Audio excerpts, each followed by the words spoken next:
హైదరాబాద్ గోల్కొండలో కొంతమంది రౌడీ షీటర్లు దౌర్జన్యం చేశారు. దానికి సంబంధించిన బ్రేకింగ్ న్యూస్ మనం చూస్తున్నాం. ఒక హెయిర్ కట్ చేయించుకున్నారు కటింగ్ సెలూన్లో, డబ్బులు అడిగినందుకు దాడి చేశారు. మమ్మల్నే డబ్బులు అడుగుతావా అంటూ సెలూన్ షాప్ని ధ్వంసం చేశారు. ఆ విజువల్స్ మనం చూస్తున్నాం. సెలూన్లో పనిచేస్తున్న యువకుడిని, ఆ డబ్బులు అడిగిన యువకుడిని చితకబాదారు రౌడీ షీటర్లు.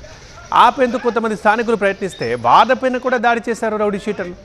సెలూన్ షాప్ యువకుడికి తీవ్ర గాయాల పాలైతే ఉస్మానియా ఆసుపత్రికి తరలించి చికిత్స అందిస్తున్నారు. యూపీ నుంచి వచ్చి బతుకు తెరువు కోసం సెలూన్ నడుపుకుంటున్నాడు యువకుడు.